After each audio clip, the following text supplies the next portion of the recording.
Class तो आज हम लोग बात करने वाले हैं कंट्रा इंडिकेशंस के बारे में। तो कंट्रा इंडिकेशंस के बारे में मैंने बताया था कि इसमें होता क्या है, कौन सी जो डिजीज़ होती हैं, जैसे ह्यूमन बीइंग के अंदर कोई डिजीज़ काज हुई तो कब हम इसको अप्लाई नहीं करेंगे, कौन सी कंडीशन होगी जब हम इसको अप्लाई नहीं करेंगे। तो अलग अलग सिस्टम्स के बारे में हम बात करेंगे कि कौन से किस कंडीशन में कौन सी कंडीशन डेवलप होती है जिस कंडीशन में हम इसको अप्लाई नहीं कर सकते हैं। ठीक है, तो अलग अलग कंडीशंस रहती हैं जिनमें हम क्या करेंगे, इसको अप्लाई नहीं करेंगे। अगर उस समय अप्लाई हम इसको करते हैं तो वहाँ पे क्या हो जाएगी, पेशेंट को वहाँ पे कह सकते हैं और ज़्यादा सीवियर कंडीशन हो जाती है। ठीक है, तो सबसे पहले बात करते हैं सीवियर हार्ट डिजीज़ के बारे में। सीवियर हार्ट डिजीज़ का मतलब हो गया, अगर कोई पर्सन है वो उसके अंदर बहुत सारी सीवियर हार्ट डिजीज़ की कंडीशन है, कोई सीवियर हार्ट डिजीज़ हो गई है।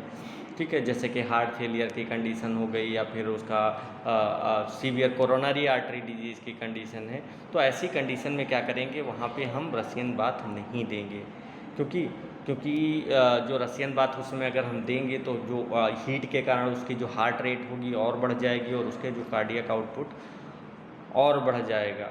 ठीक है, और अगर कोल्ड इमर्सन करेंगे तो अचानक वहाँ पे क्या हो जाएगा, वेसोकंस्ट्रिक्शन काज होगा, जिसके कारण क्या होगा, क्योंकि उसका हार्ट पहले से ही वहाँ पे प्रॉब्लम्स हैं, हार्ट फेलियर की कंडीशन डेवलप हो चुकी है, तो हार्ट वीक होता है। अगर वहाँ पे हार्ट वीक है और हम अगर उस पर एक्स्ट्रा स्ट्रेस डाल देंगे, एक्स्ट्रा वर्कलोड डाल देंगे, तो वर्कलोड को वो उतना टॉलरेट नहीं कर पाएगा, जिससे वहाँ पे और ज़्यादा सीवियर कॉम्प्लिकेशंस होने के चांसेस बढ़ जाते हैं।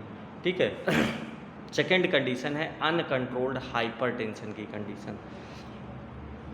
अगर वहाँ पे किसी पर्सन का ब्लड प्रेशर कंटिन्यू बहुत ज़्यादा रहता है, कह सकते हैं कंट्रोल में नहीं है, तो वहाँ पे हम रसियन बाथ नहीं देंगे, क्योंकि अगर वहाँ पे हम रसियन बाथ देंगे तो हीट के कारण वहाँ पे वेसोडाइलेशन काज होगा और ब्लड प्रेशर वहाँ पे ऊपर नीचे कह सकते हैं वहाँ पे बढ़ घट सकता है। ठीक है, और ऐसे ही कोल्ड इमर्सन अगर दे देंगे तो क्या होगा, वहाँ पे सडन वेसोकंस्ट्रिक्शन हो जाएगा, उसका ब्लड प्रेशर और ज़्यादा बढ़ जाएगा। तो ऐसी कंडीशन में होता क्या है, अब जो हाई ब्लड प्रेशर है पेशेंट को वहाँ पे और ज़्यादा कह सकते हैं क्रिटिकल कंडीशन हो सकती है उसके, क्योंकि यहाँ पे बार बार ब्लड प्रेशर चेंज हो रहा है, सडन चेंज हो रहा है, जिसके कारण क्या होगा, जो उसका स्ट्रोक होगा या फिर जो हार्ट जैसे कॉम्प्लिकेशंस और ज़्यादा बढ़ सकती हैं। हो सकता है स्ट्रोक की कंडीशन डेवलप हो जाए या फिर और ज़्यादा स्ट्रोक कह सकते हैं कोई कार्डियक कंडीशंस वहाँ पे डेवलप हो सकती है। ठीक है, तो इससे क्या होगा, रिस्क बढ़ जाएगा वहाँ पे। नेक्स्ट ऐसे ही एंजाइना की कंडीशन होती है। एंजाइना में क्या होता है, वहाँ पे बहुत ज़्यादा ही सीवियर पेन होती है, क्योंकि हार्ट की जो मसल्स होंगे उनको प्रॉपर ब्लड सप्लाई नहीं मिल पाती है, जिसके कारण वहाँ पे पेन होती है, सीवियर पेन होती है। तो अगर ऐसे पेशेंट में हम रसियन बाथ दे देंगे तो क्या होगा, वहाँ पे हीट एक्सपोजर के कारण वहाँ पे जो हार्ट रेट होती है बहुत ही तेज़ हो जाती है। जो हार्ट होगा उसको तेज़ी से ब्लड पंप करना पड़ता है, क्योंकि वहाँ पे ऑक्सीजन रिक्वायरमेंट बढ़ जाती है। तो अगर किसी के कोरोनरी आर्टरी डिजीज़ है, वहाँ पे कोरोनरी आर्टरी में ऑब्स्ट्रक्शन है, तो क्या होगा, पहले से ही हार्ट में वहाँ पे प्रॉपर ऑक्सीजन नहीं मिल पा रही है और जिसके कारण वहाँ पे चेस्ट पेन हो रहा है। अगर जो उसको और दे दिए वहाँ पे तो क्या होगा, उसकी वजह से और ज़्यादा उसका वर्कलोड बढ़ जाएगा और वहाँ पे अटैक कह सकते हैं, एंजाइना अटैक की कंडीशन डेवलप हो सकती है। ठीक है, ऐसे ही एरिथ्रीमिया की कंडीशन में, एरिथ्रीमिया की कंडीशन में भी क्या होता है, वहाँ पे प्रॉपर हार्ट बीट नहीं होती है। ठीक है, तो इस कारण से वहाँ पे भी ये क्या रहेगा, वहाँ पे कंट्राइंडिकेटेड रहेगा, क्योंकि हीट एंड कोल्ड एक्सपोजर से वहाँ पे हार्ट रेट चेंज होती रहेगी, जिसके कारण जो उसका ऑटोनॉमिक नर्वस सिस्टम होगा वो स्टिमुलेट हो जाएगा और वहाँ पे जो कार्डियक रिदम्स होगी और ज़्यादा इफेक्ट होगी। ठीक है, तो इससे क्या होगा, जो उसकी एक्साइटिंग एरिथ्रीमिया है उसके कारण वहाँ उसके और सीवियर कंडीशन डेवलप हो सकती है। ठीक है, क्योंकि बार बार टेम्परेचर टॉलरेट हो रहा है, हॉट वाटर कोल्ड वाटर, तो इसके कारण वहाँ पे जो स्ट्रेस होती है और ज़्यादा बढ़ जाएगी, अब नॉर्मल हार्ट रिदम्स और ज़्यादा बढ़ जाएगा। ठीक है, तो उस कंडीशन में भी इसको हम अप्लाई नहीं करेंगे। इसके अलावा अगर रिसेंट हार्ट अटैक, अगर पेशेंट को हाल ही में अटैक आया है, हार्ट अटैक पड़ा है या फिर मायोकार्डियल इन्फ्रैक्शन की कंडीशन डेवलप हुई है, तो उस कंडीशन में वहाँ पे रसियन बाथ नहीं देना चाहिए। क्योंकि हार्ट अटैक के बाद क्या होता है, जो हार्ट की मसल्स होती हैं वो हीलिंग फेज में होती हैं। अगर उस समय हम रसियन बाथ दे दिए तो हार्ट रेट बढ़ जाएगी और वहाँ पे जो ब्लड प्रेशर होगा वो कंटिन्यूस चेंज होने के कारण वहाँ पे वर्कलोड भी बढ़ जाएगा हार्ट रेट का। ठीक है, इससे क्या होगा, जो हीलिंग है हीलिंग पे इफेक्ट पड़ेगा और वहाँ पे हार्ट पे बहुत ज़्यादा स्ट्रेस बढ़ जाएगा। ठीक है, जिसके कारण क्या होगा, वहाँ पे जब हार्ट रेट स्ट्रेस बढ़ जाएगा तो वहाँ पे और ज़्यादा कॉम्प्लिकेशंस बढ़ सकती हैं और ज़्यादा वहाँ पे रिस्क हो सकता है हार्ट डैमेज होने का। ठीक है, तो रसियन बाथ हम नहीं देंगे अगर हार्ट से रिलेटेड कोई भी सीवियर कंडीशन है, क्योंकि वहाँ पे हार्ट रेट इंक्रीज करती है जिसके कारण वहाँ पे कार्डियक वर्कलोड बढ़ जाता है।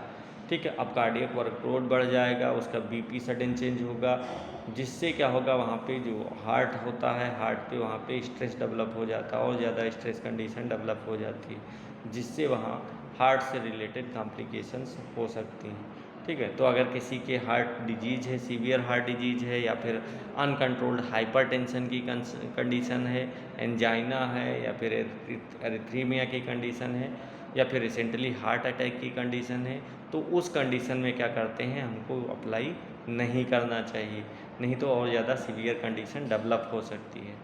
ठीक है, नेक्स्ट है सिस्टमिक कंडीशन। सिस्टमिक कंडीशन में क्या रहता है, सिस्टमिक कंडीशन में भी कह सकते हैं डिजीज, जो ऐसी डिजीज जो क्या हो हमारी होल बॉडी को इफेक्ट करती हो। ठीक है, तो उससे भी क्या होता है, अगर वहाँ पे हम रसियन बाथ देंगे तो उसकी वजह से हमारी जो हीट होती है बॉडी की, टेम्परेचर होता है बॉडी का, वो इंक्रीज कर जाता है। ठीक है, और वहाँ पे कॉम्प्लिकेशंस काज हो जाती हैं। ठीक है, वो बहुत सारी कॉम्प्लिकेशंस हो सकती हैं, क्योंकि वहाँ पे इन्वायरमेंट जो है वो क्या है, टेम्परेचर हाई है, ह्यूमिडिटी ज़्यादा है, इस कारण से। ठीक है, तो जैसे कि सबसे पहले है एक्यूट इन्फेक्शन की कंडीशन। अगर किसी पेशेंट के एक्यूट इन्फेक्शन की कंडीशन है तो क्या होगा, वहाँ पे हम रसियन बाथ नहीं देंगे, क्योंकि एक्यूट इन्फेक्शन की कंडीशन में वहाँ पे बहुत सारी, जैसे किसी को वायरल इन्फेक्शन हो गया या फिर बैक्टीरियल इन्फेक्शन है, तो इससे क्या होता है, वहाँ पे उसकी अगर उसको हम हाई हीट देंगे तो उसकी वजह से उसकी जो हार्ट रेट होगी वो बढ़ जाएगी और जो मेटाबॉलिक डिमांड होती है बढ़ जाती है। ठीक है, जिससे क्या होता है, बॉडी पे स्ट्रेस ज़्यादा पड़ने लगता है। ठीक है, तो इस कारण से और पहले से ही जो इन्फेक्शन हो गया है, इन्फेक्शन के कारण भी क्या होता है, जो बॉडी पहले से ही स्ट्रेस में होती है। ठीक है, तो अगर वहाँ पे हम हीट थेरेपी देंगे तो वहाँ पे और ज़्यादा फिजियोलॉजिकल स्ट्रेस वहाँ पे बढ़ जाएगा, इस कारण से वहाँ पे अप्लाई नहीं करते हैं। नेक्स्ट है फीवर की कंडीशन। अगर किसी पेशेंट को बहुत ज़्यादा हाई फीवर की कंडीशन है तो वहाँ पे भी रसियन बाथ कंट्राइंडिकेटेड माना जाता है।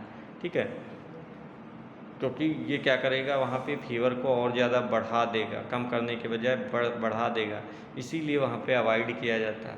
कारण क्या है, क्योंकि जब हम फीवर होता है तो बॉडी का टेम्परेचर पहले ही हाई होता है, अगर हम स्टीम बाथ उसको देंगे तो क्या करेंगे, उसको एक हाई टेम्परेचर में और लिए जा रहे हैं।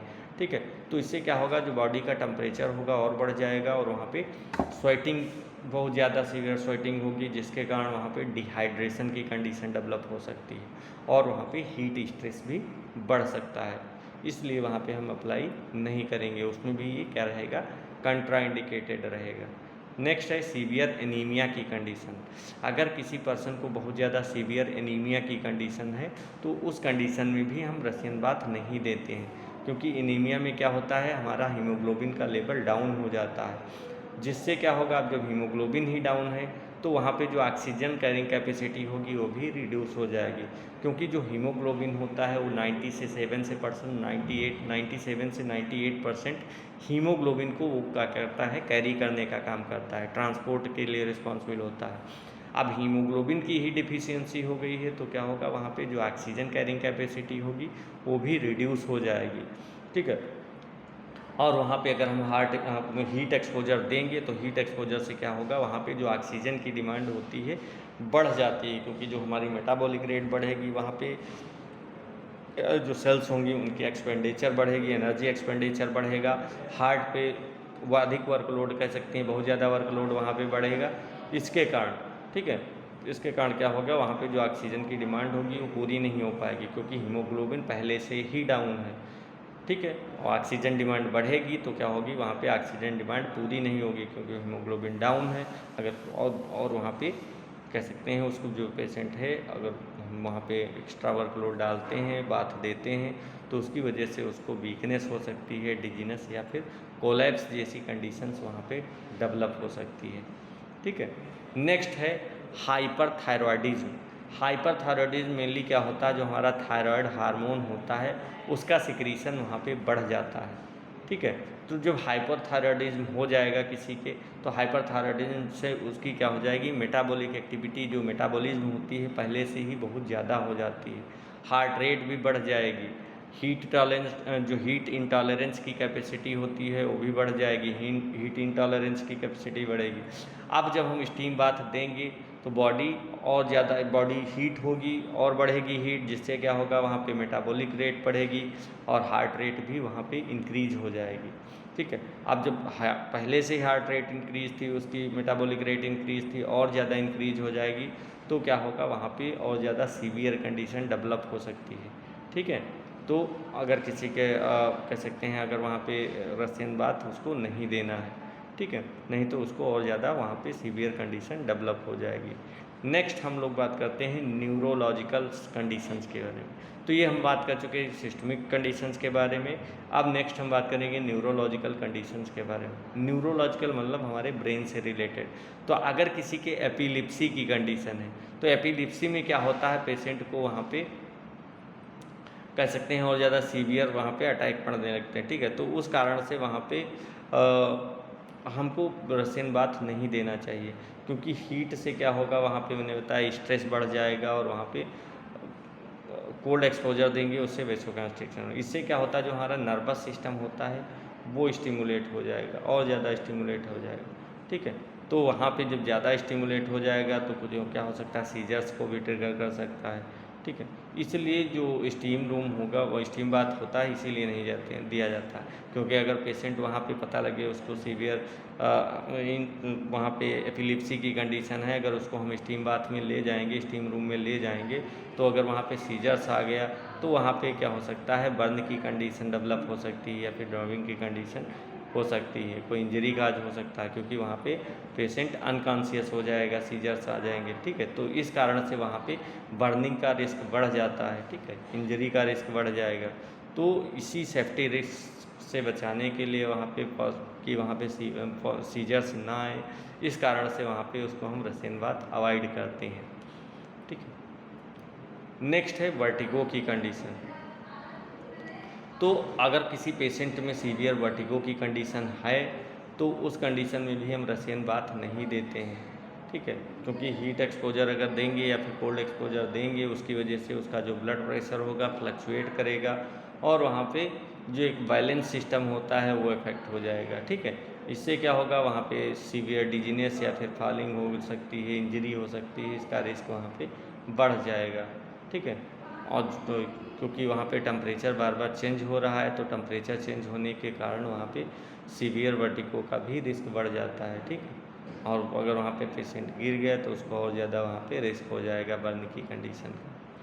तो अगर किसी भी पेशेंट को वहाँ पे पर्सन को सिस्टमिक डिजीज है या सिस्टमिक डिसऑर्डर है या फिर कोई न्यूरोलॉजिकल डिसऑर्डर है, तो वहाँ पे हम रसियन बाथ नहीं देंगे, क्योंकि रसियन बाथ में क्या होता है, हीट और हाई ह्यूमिडिटी रहती है। अगर उसको हीट और हाई ह्यूमिडिटी एक्सपोजर देंगे तो उसकी जो फिजियोलॉजिकल स्ट्रेस होगी वो बढ़ेगी। फिजियोलॉजिकल स्ट्रेस बढ़ेगी तो वहाँ पे जो एक्साइटिंग जो वहाँ पे कंडीशन है, एग्जिस्टिंग कंडीशन है, वो भी बढ़ेगी वहाँ पे और वहाँ पे रिस्क हो जाएगा, हाई रिस्क की कंडीशन डेवलप हो सकती है अलग अलग कंडीशंस में मैंने बताया। ठीक है। तो वहाँ पे और ज़्यादा कॉम्प्लिकेशंस बढ़ जाएगा। तो इसीलिए अगर किसी में ये डिजीज काज होती हैं तो उनमें इनको क्या माना गया है, कंट्राइंडिकेटेड माना गया है। अब नेक्स्ट बात करते हैं हम इसके बाद सिस्टमिक कंडीशन के बाद, न्यूरोलॉजिकल कंडीशन के बाद स्किन कंडीशन के बारे में। ठीक है। स्किन कंडीशन, मान लिया किसी पर्सन की स्किन पे कोई सीवियर वहाँ पे डिजीज है या इन्फेक्शन है या कोई इंजरी है, तब भी क्या करते हैं, वहाँ रसियन बाथ को अवॉइड करते हैं, क्योंकि हाई हीट और हाई ह्यूमिडिटी कंडीशन में क्या होगा, वहाँ पे इन्फेक्शन का रिस्क और ज़्यादा बढ़ जाएगा। ठीक है। अब इसमें सबसे पहले हम लोग बात करते हैं ओपन वुंड की कंडीशन के बारे में। ओपन वुंड मान लिया किसी अगर बॉडी पे कहीं भी ओपन वुंड की कंडीशन है तो उसमें क्या मानेंगे हम, रसियन बाथ को कंट्राइंडिकेटेड मानते हैं। क्योंकि ओपन वुंड में क्या होगा, वहाँ पे जो स्किन बैरियर होता है वो ब्रेक हो जाता है और वहाँ पे इन्फेक्शन का रिस्क बढ़ जाएगा। तो स्टीम बाथ के दौरान क्या होगा, वहाँ पे एक्सेसिव वहाँ पे मॉइस्चर होने के कारण, क्योंकि वहाँ पे स्टीम बाथ दे रहे हैं तो वहाँ पे ह्यूमिडिटी ज़्यादा है, मॉइस्चर ज़्यादा है, तो एक्सेसिव ह्यूमिडिटी के कारण, एक्सेसिव मॉइस्चर होने के कारण वहाँ पे जो वुंड की हीलिंग होती है वो इफेक्ट होती है, वहाँ पे वुंड की हीलिंग नहीं होगी और वहाँ पे इन्फेक्शन का रिस्क, बैक्टीरिया है, वायरस है, जो माइक्रो ऑर्गेनिज्म हैं उनके स्प्रेड होने का रिस्क वहाँ पे बढ़ जाएगा। तो हीट और मॉइस्चर वुंड के कारण वहाँ पे हीलिंग प्रॉपर उसकी इफेक्ट होगी और वहाँ पे इन्फेक्शन का रिस्क बढ़ जाएगा। ठीक है। इसके अलावा नेक्स्ट है एक्टिव स्किन इन्फेक्शन। तो अगर किसी पेशेंट में एक्टिव स्किन इन्फेक्शन है, चाहे वो फंगल हो, बैक्टीरियल हो, वायरल इन्फेक्शन हो, तो उसमें भी रसियन बाथ कंट्राइंडिकेटेड होता है। ठीक है, क्योंकि हाई हीट और ह्यूमिडिटी के कारण वहाँ पे जो माइक्रो ऑर्गेनिज्म होगी उसकी ग्रोथ वहाँ पे इंक्रीज होगी और वहाँ पे जो इन्फेक्शन होगा, इन्फेक्शन का रिस्क भी वहाँ पे हाई रहेगा। ठीक है, तो अगर ये बात जो रहेगी ये पब्लिक प्लेस पे हो तो वहाँ पे दूसरे में भी इन्फेक्शन फैलने का रिस्क बढ़ जाता है। तो जो रसियन बाथ हम यहाँ पे जो बात दे रहे हैं रसियन बाथ, तो ये इसमें क्या रहेगा, वहाँ पे कंट्राइंडिकेटेड माना जाएगा। मेनली क्या रहता है, यहाँ पे जो स्टीम होती है, स्टीम ही क्या करती है, इन्फेक्शन और सीवियरिटी को और ज़्यादा वहाँ पे बढ़ाने का काम करती है। ठीक है, तो इसलिए वहाँ पे इसको अवॉइड किया जाता है। इसके अलावा सीवियर एक्जिमा की कंडीशन, अगर किसी पेशेंट को सीवियर एक्जिमा की कंडीशन है तो उसमें भी हम रसियन बाथ अवॉइड करेंगे, क्योंकि एक्जिमा में क्या होता है, जो स्किन होती है, स्किन में वहाँ पे इन्फ्लामेशन का हो जाता है। इसके अलावा वहाँ पे ईचिंग हो गई बहुत ज़्यादा होती है, स्किन बैरियर वहाँ पे वीक हो जाता है। तो अगर हम वहाँ पे हीट या फिर ज़्यादा हीट अप्लाई करेंगे, स्टीम बाथ देंगे, तो उसकी वजह से क्या होगी, वहाँ पे स्वेटिंग इंड्यूस्ड होगी, जिसके कारण वहाँ पे ईचिंग और ज़्यादा बढ़ जाएगी। ठीक है, स्किन में इरिटेशन डेवलप हो जाएगा और वहाँ पे कह सकते हैं जो फ्लेयर अप होती है वो टारगेट कर सकती है। ठीक, तो एक्सेसिव हीट और एक्सेसिव वहाँ पे हीट के कारण, एक्सेसिव स्वेट वहाँ पे स्वेट के कारण वहाँ पे एक्जिमा जो होगा और ज़्यादा वहाँ पे उसके सिम्टम्स को बढ़ा देगा। तो इस कारण उस कंडीशन में भी क्या करेंगे, इसको हम अवॉइड करते हैं। नेक्स्ट है प्रेगनेंसी की कंडीशन। प्रेगनेंसी की कंडीशन में भी इसको अवॉइड किया जाता है, क्योंकि avoid prolonged heat exposure. Pregnancy की कंडीशन में क्या करेंगे, हम वहाँ पे ज़्यादा देर तक रसियन बाथ नहीं दे सकते हैं और वहाँ पे लेना भी नहीं चाहिए। हॉट बाथ वहाँ पे नहीं देना चाहिए, हार्ट एक्सपोजर नहीं देना चाहिए, क्योंकि हार्ट एक्सपोजर अगर वहाँ पे देंगे हाई टेम्परेचर के कारण वहाँ पे क्या होगा, जो मैटरनल बॉडी टेम्परेचर होगा वो इंक्रीज कर जाएगा। अब जब मैटरनल बॉडी टेम्परेचर इंक्रीज होगा तो वहाँ पे स्वेटिंग इंड्यूस्ड होगी, स्वेटिंग इंड्यूस्ड होगी तो क्या होगा, वहाँ पे डिहाइड्रेशन की कंडीशन डेवलप हो सकती है। इसके अलावा जो उसका ब्लड प्रेशर होता है वो भी फ्लक्चुएट हो सकता है, वो भी बढ़ सकता है, घट सकता है। ठीक है, तो इससे क्या होगा, वहाँ पे जो फीटस है, फीटस की हार्ट पे वहाँ पे कह सकते हैं स्ट्रेस पड़ेगा, क्योंकि हीट ज़्यादा है उसकी वजह से वहाँ पे फीटस को भी एबनॉर्मल कंडीशन डेवलप हो सकती है। मोस्टली जो फर्स्ट ट्राइमेस्टर की कंडीशन होती है उसमें तो कतई नहीं वहाँ पे देना चाहिए, अवॉइड कर देना चाहिए। ठीक है, क्योंकि फर्स्ट एक्सपोजर में वहाँ पे हीट एक्सपोजर देंगे तो वहाँ पे क्या हो जाएगा, बेबी और वहाँ पे जो मदर है दोनों के लिए वहाँ पे कंट्राइंडिकेटेड हो जाएगा। ठीक है, इसके अलावा अदर्स कुछ डिजीज़ रहती हैं जिनमें भी हम इसको अवॉइड करते हैं। जो सबसे पहले हो गया एल्कोहल इंटॉक्सिकेशन। ठीक है, अगर कोई पर्सन एल्कोहल ले रहा है, ठीक है, तो अल्कोहल लेके आया है, अगर बात उसको देना है, उसको प्रोसीजर करना है, तो अगर वो अल्कोहल लेके आया है तो उस कंडीशन में हम रसियन बाथ अवॉइड करेंगे, उसको नहीं देंगे, क्योंकि अल्कोहल क्या करता है, वहाँ पे ब्लड प्रेशर को फ्लक्चुएट कर सकता है। इसके अलावा डिहाइड्रेशन को बढ़ा सकता है। ठीक है, और वहाँ पे जो कह सकते हैं जजमेंट रहेगा वो भी कम कर देगा। तो इस कारण से वहाँ पे हम इसको अवॉइड करेंगे, क्योंकि अगर वहाँ पे हम हीट दे रहे हैं तो इसके कारण वहाँ पे फैनिटिंग की कंडीशन डेवलप हो सकती है, कोलैप्स की कंडीशन डेवलप हो सकती है और वहाँ पे एक्सीडेंट का रिस्क वहाँ पे बढ़ जाएगा। ठीक है, क्योंकि हाई हीट प्लस एल्कोहल दोनों वहाँ पे हमारे जो कार्डियोवैस्कुलर के लिए वहाँ पे स्ट्रेस कंडीशन डेवलप कर सकते हैं और वहाँ पे डिहाइड्रेशन कंडीशन डेवलप कर सकते हैं। तो ये क्या हो जाएगा, बहुत ज़्यादा ही डेंजरस हो जाएगा हमारी बॉडी के लिए, ठीक है। तो उस कंडीशन में उसको वहाँ पर हम अवॉइड करेंगे।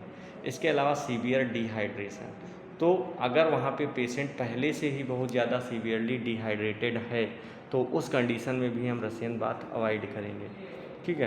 क्योंकि रशियन बाथ्स में क्या होता है, वहाँ पे प्रोफ्यूज स्वेटिंग होती, बहुत ज़्यादा सीवियर स्वेटिंग कह सकते हैं वहाँ पे होती है, ठीक है। अब जब स्वेटिंग बहुत ज़्यादा होगी और पेशेंट पहले से ही उसमें वाटर लॉस है और वहाँ पे डिहाइड्रेट है, तो डिहाइड्रेट होने के कारण जो उसका ब्लड वॉल्यूम होगा वो भी कम हो जाता है, ब्लड प्रेशर लो हो जाता है और वहाँ पे डिजीनेस या शॉक जैसे रिस्क बढ़ जाते हैं, ठीक है। तो अगर उसको हम दे दिए तो सारी कंडीशंस वहाँ पे डेवलप हो जाएंगी। तो एक्सेसिव स्वेटिंग क्या करेगी, वहाँ पे सीवियर डिहाइड्रेशन को और ज़्यादा बढ़ा देगी।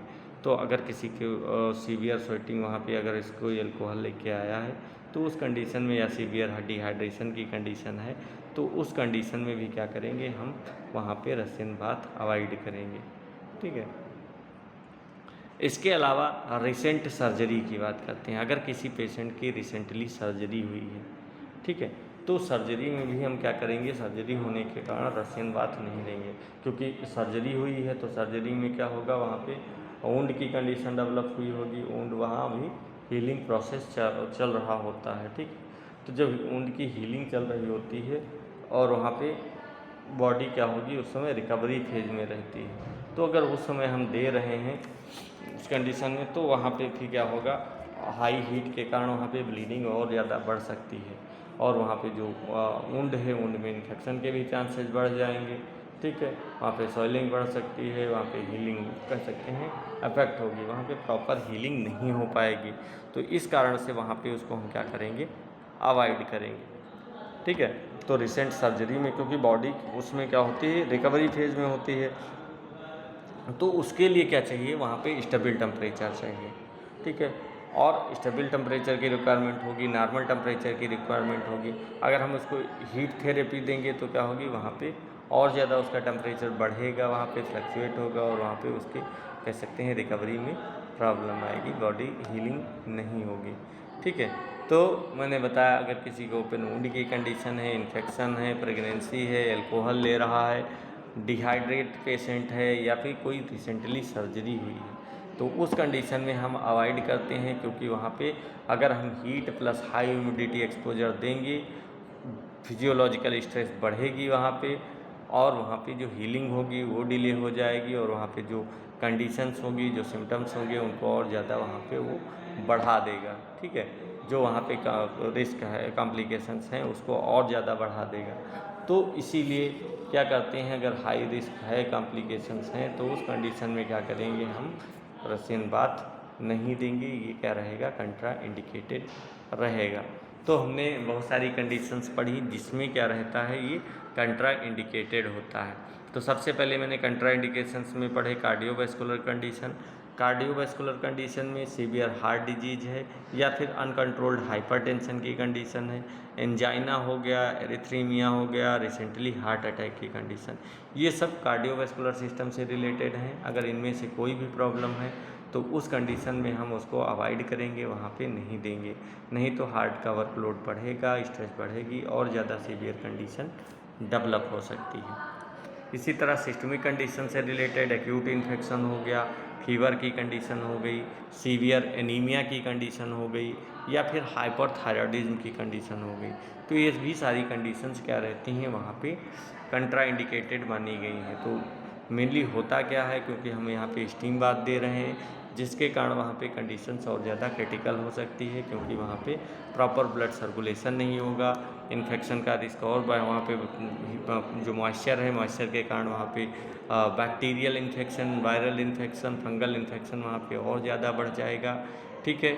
सीवियर एनीमिया की कंडीशन में बताया, वहाँ पे हीमोग्लोबिन डाउन होता है, प्रॉपर वहाँ पे ब्लड को, वहाँ पे जो आर्गन्स होंगे उनको वहाँ पे प्रॉपर ऑक्सीजन नहीं मिल पाएगी, हाइपरथायरॉयडिज्म में मेटाबॉलिक रेट इंक्रीज कर जाएगी, तो इस कारण से वहाँ पे हम अवॉइड करेंगे, नहीं तो वहाँ पे भी कंट्रा इंडिकेटेड रहता है।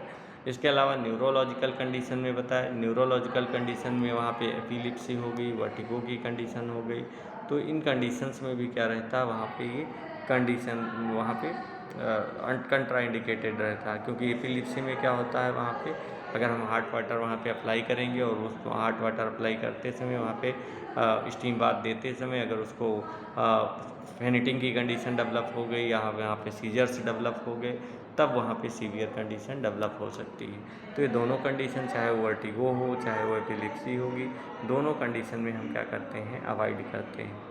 ठीक है। इसके अलावा स्किन से रिलेटेड बताया, अगर स्किन से रिलेटेड कोई उसके डिजीज़ का आज भी सीवियर डिजीज है, जैसे कि ओपन वुंड की कंडीशन हो गई, और इसके अलावा एक्टिव स्किन इन्फेक्शन की कंडीशन हो गई, सीवियर एनीमिया की एक्जिमा की कंडीशन हो गई, तो इस कंडीशन में भी क्या करता है, अगर हम वहाँ पे स्टीम बाथ देते हैं तो ये क्या करेंगे, वहाँ पे हमारे सिम्टम्स को और ज़्यादा बढ़ा देंगे, वहाँ पे इन्फेक्शन का रिस्क भी रहेगा और वहाँ पे सीवियर कंडीशंस डेवलप हो सकती है। ठीक है। तो इस कंडीशंस में भी क्या करते हैं, हम उसको कंट्रा इंडिकेटेड मानते हैं। ठीक है। इसके अलावा प्रेगनेंसी में बताया, प्रेगनेंसी की कंडीशन में भी क्या रहता है, हॉट वाटर होने के कारण वहाँ पे जो चाइल्ड होगा उस पर इफेक्ट पड़ेगा, क्योंकि डिहाइड्रेशन हो सकता है, उसकी मेटाबॉलिक रेट इंक्रीज हो सकती है। ठीक है। तो यहाँ पे जो मदर हो गए और जो चाइल्ड हो गए, दोनों क्या हो सकते हैं, वहाँ पे अफेक्ट हो सकते हैं। ठीक, वहाँ पे और ज़्यादा सीवियर कंडीशन डेवलप हो सकती है उनके। और लास्ट में है और भी अदर्स रहती हैं, जैसे अल्कोहल हो गया, सीवियर डिहाइड्रेशन हो गया और रिसेंट सर्जरी की कंडीशन हो गई। तो इन सब में भी वहाँ पे कंट्रा इंडिकेटेड रहता है, क्योंकि इसकी वजह से क्या होगा, वहाँ पे पहले से अगर पेशेंट डिहाइड्रेट होगा और उसको और ज़्यादा वहाँ पे हम देंगे तो स्टीम बाथ देंगे तो वहाँ पे स्वेटिंग और ज़्यादा इंड्यूस्ड हो जाती है।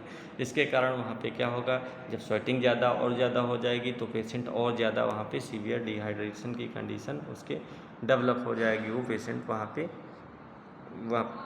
उसको अनकॉन्शियस हो सकता है या फिर बहुत ज़्यादा क्रिटिकल कंडीशन डेवलप हो सकती है। ऐसे ही अल्कोहल की कंडीशन में भी।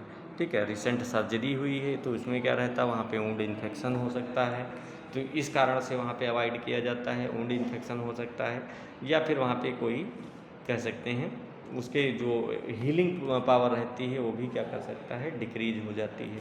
ठीक है। तो हीलिंग पावर जब डिक्रीज होगी तो इसके कारण वहाँ पे प्रॉपर जो वुंड होगा वहाँ हीलिंग नहीं हो पाएगी, इस कारण से उसको भी अवॉइड किया जाता है। तो उस कंडीशन में भी क्या करेंगे, हम यहाँ पे कंट्राइंडिकेटेड मानते हैं और वहाँ पे इसको हम अप्लाई नहीं करते हैं।